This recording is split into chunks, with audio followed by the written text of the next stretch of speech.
नमस्कार, मैं हूं ज्योत्सना पाटनी। बुलेटिन की शुरुआत इस वक्त की बड़ी खबर के साथ। एक्ट्रेस ऐश्वर्या राय बच्चन राजधानी दिल्ली में ईडी के दफ्तर पहुंच चुकी हैं।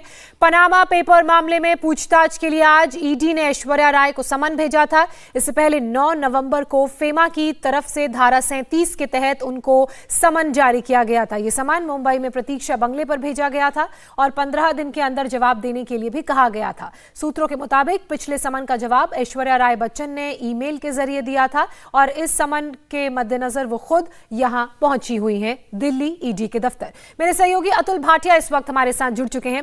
अतुल, ऐश्वर्या राय अब ईडी के दफ्तर पहुंच चुकी हैं, ऐसे में उनके लिए सवालों की पूरी फेहरिस्त तैयार होगी, तो कौन कौन से प्रमुखता सवाल उनसे पूछे जाएंगे आज?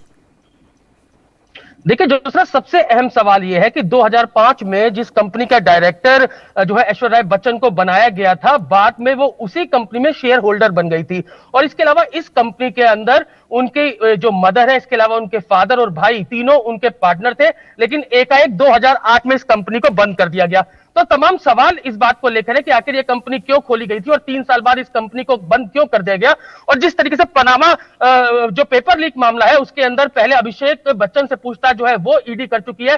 कई डॉक्यूमेंट्स अभिषेक बच्चन से मांगे गए थे, वो डॉक्यूमेंट जो है वो अभिषेक बच्चन ने जमा कराए थे और इसके बाद अब ऐश्वर्या राय बच्चन को पूछताछ के लिए बुलाया गया है। सबसे अहम सवाल यहां पर यह है जो कि सुबह 11 बजे ईडी के हेडक्वार्टर यानी कि खान मार्केट लोकनायक भवन में ऐश्वर्या राय बच्चन को पूछताछ के लिए बुलाया गया था, लेकिन वो नहीं पहुंची, अपनी असमर्थता जाहिर करी थी। लेकिन अब से 15 मिनट पहले वो जामनगर में जो ईडी का दफ्तर है, जो कि बिल्कुल इंडिया गेट के पास है, वहां पर पहुंचती है और अब जो ईडी के अधिकारी हैं उन्होंने उनसे पूछताछ शुरू कर दिया कि आखिर क्यों इस कंपनी को खोला गया और कितनी कंपनियां इस प्रकार की थी जिसके उसमें डायरेक्टर थी और बाद में वो शेयर होल्डर बन गई। तो तमाम सवाल है, क्योंकि पूरी एक तैयारी जो है ईडी ने पहले कर रखी थी। इससे पहले भी पिछले महीने ईडी ने जो नोटिस देकर कुछ सवाल जो है वो ऐश्वर्या राय बच्चन से पूछे थे। अतुल, ऐसी कैसी असमर्थता थी कि पहले ऐश्वर्या राय ने आने से मना कर दिया और उसके बाद एकाएक वो पहुंच गई? इस बारे में कुछ जानकारी? बिल्कुल जोशना, देखिए पहले जानकारी है पहले से इस बात की थी कि जो ऐश्वर्या राय बच्चन है वो दिल्ली पहुंच चुकी है। वो मुंबई से दिल्ली पहुंची थी, जिस तरीके से ईडी का उनको सम्मन हुआ था। आज उन्हें पूछताछ के लिए बुलाया गया था, लेकिन सुबह 11 बजे उनको हेडक्वार्टर, ईडी का हेडक्वार्टर है खान मार्केट में लोकनायक भवन के अंदर, वहां उनको पहुंचना था, लेकिन वो वहां नहीं पहुंचती और अब से कुछ देर पहले वो जामनगर में पहुंची है ईडी के दफ्तर और ईडी अधिकारी जो है वो वहां पर पहुंच चुके। पूछताछ जो है वो ऐश्वर्या राय बच्चन से शुरू हो चुकी है। जी जोशना, बिल्कुल, क्योंकि आपने अभिषेक बच्चन का भी जिक्र किया, उनसे भी पूछताछ की गई थी, डॉक्यूमेंट्स मांगे गए थे, तो ऐसे में यह भी संभव है कि आज जब ऐश्वर्या राय से पूछताछ का राउंड आगे बढ़े, बातचीत हो, तो उनसे भी कुछ कागजात उस पूरे मामले से जुड़े हुए मांगे जाएं?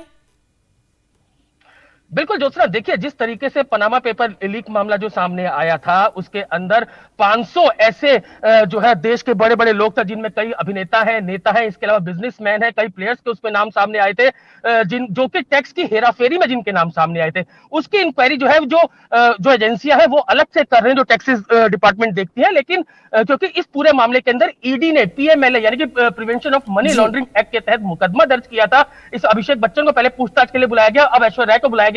निश्चित रूप से इससे बच्चन परिवार की दिक्कतें काफी बढ़ सकती है। क्यों ये कंपनीज बनाई गई, क्यों पहले इसके अंदर डायरेक्टर्स कंपनी में ऐश्वर्या बच्चन को बनाया गया, क्यों उनके परिवार के लोग इसमें शामिल थे, वो डायरेक्टर थे, और बाद में ऐश्वर्या बच्चन को इसके अंदर शेयर होल्डर बना दिया गया। 2008 में इस कंपनी को बंद कर दिया गया। क्योंकि आप अन्य लोगों के शामिल होने की भी बात कह रहे हैं अतुल, तो विस्तार से बताइए, ऐश्वर्या राय बच्चन के परिवार के और किन अन्य लोगों का नाम इसमें पता चला है जो शामिल है? क्या अभिषेक बच्चन के परिजनों के नाम भी इस मामले में सामने आए हैं? बिल्कुल जोशना, देखिए कि सबसे पहले जब जो पनामा पेपर लीक मामला है उसके अंदर बच्चन परिवार के नाम सामने आया था, उसके बाद सबसे पहले अभिषेक बच्चन को पूछताछ के लिए बुलाया गया था। कई डॉक्यूमेंट्स उनसे मांगे गए थे और जब ईडी के सामने पहुंचे थे तो कई डॉक्यूमेंट उन्होंने ईडी अधिकारी को दिए भी थे। उसके बाद ऐश्वर्या राय बच्चन को बुलाया गया। निश्चित रूप से आगे भी बच्चन परिवार के और सदस्यों को पूछताछ के लिए बुलाया जा सकता है, क्योंकि और भी कई एविडेंस ईडी के पास इस तरीके के हैं कि बच्चन परिवार के और लोगों ने भी इस तरीके से कंपनी बनाई थी और वो टैक्स की हेराफेरी में शामिल रहे हैं। लेकिन अभी जो ऐश्वर्या राय बच्चन को जिस मामले के अंदर पूछताछ के लिए बुलाया गया है, उस कंपनी को 2005 में खोला गया था, 2008 में इस कंपनी को बंद कर दिया गया था। ऐश्वर्या की मदर, फादर और ब्रदर जो है वो उसमें पार्टनर थे। तो तमाम इन्वेस्टिगेशन जो है वो ईडी सबूत के आधार पर ही ईडी ने समन जारी किया था, जिसके बाद ऐश्वर्या राय को पूछताछ के लिए बुलाया गया और इस वक्त ऐश्वर्या राय ईडी के दफ्तर में उनसे पूछताछ चल रही है। बहुत शुक्रिया अतुल आपका तमाम जानकारी के लिए। इंडिया टीवी हर वक्त हर जगह डाउनलोड करने के लिए सर्च करें India TV news Google play store या ऐप स्टोर पर।